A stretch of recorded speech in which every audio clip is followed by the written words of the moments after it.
Isang mahanging hapon po sa inyong lahat, mga kabagis. Dito tayo ngayon sa sibuyas na nagiplinag po noon.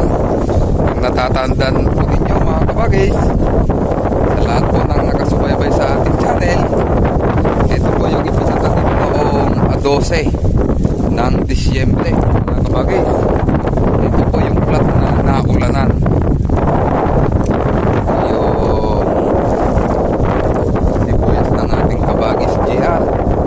GLSW. Ito po siya, mga kabagay. Ano yung pinapataba mo ngayon, kabagay? Replicator kasi 60-20. Repli yan, ano? Pinura mo lang. Ito po ang unang application po ng kanyang no? Unang patubig din to, ano, kabagay? Matagal bago mo natubigan, ano? Medyo talagang sabik na sabik sa tubig, mga kabagay. Kaya lang meron lang talagang namatay, kaya gawa nga po ng yan ang sinasabi po namin, kapag kabasa yung lupa hindi naipit. Pagka hindi na po naipit ay may 50-50 na po ang magiging buhay nun. Maaring yun ay mabubuhay, maaring yun ay mamamatay, mga kabagay. Yan po first application ng kanyang pataba. Pero sa bulas naman po ay kikita naman natin maganda naman yung kanyang bulas. Yan na po yung malapitang image po ng sibuyas. Talagang sabik na sapagkat 12 po nun, 2 linggo nung 26, ang petsa po ngayon ay 28. 16 na araw na po ito, mga kabagis. Medyo gumulang na po talaga. Kailangan na po ng tubig. Ito po yung mga hindi naipit. Yan. Hindi po naipit, yan. Ganyan po yung nangyayari pagka hindi po totally naiipit, mga kabagis.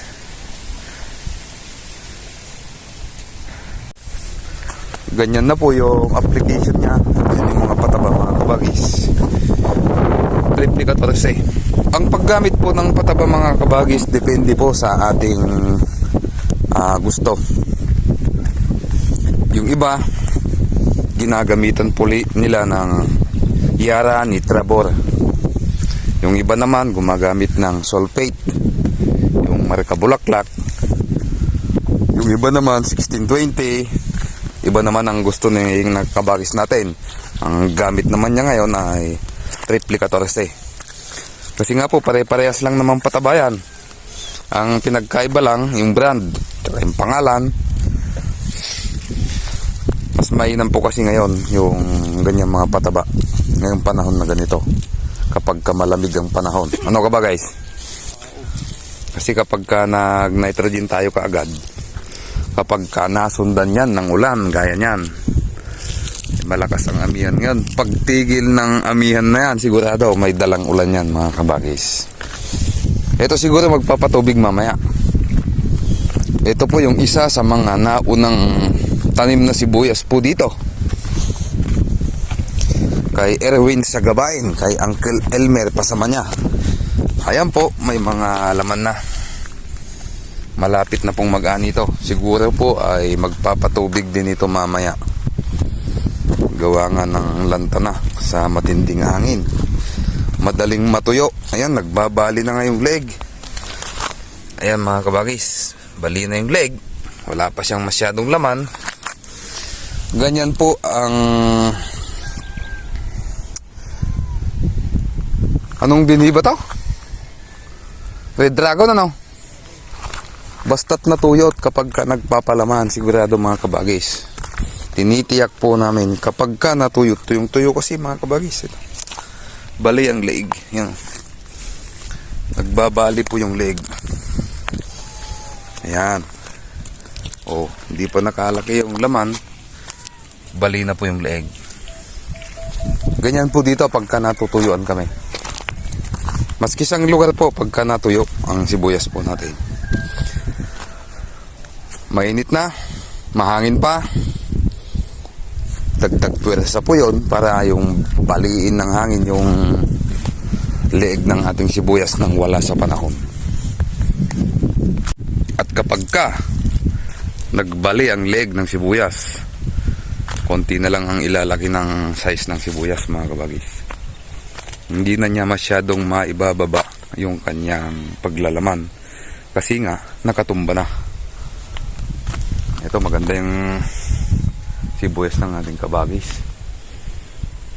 Yan po ay tinanim ng A12. Umuulan po kasi noon. Pagtigil ng ulan, nagpatanim po sila. Hindi maiwasan yun, yung may mamamatay sa sibuyas, mga kabagis. Okay po, at sa lahat po ng ating mga info dito po sa aming lugar, ay lagi po naming ibabahagi po sa inyo. Huwag po kayong magsasawa na panoorin ang pagmumukhang ito.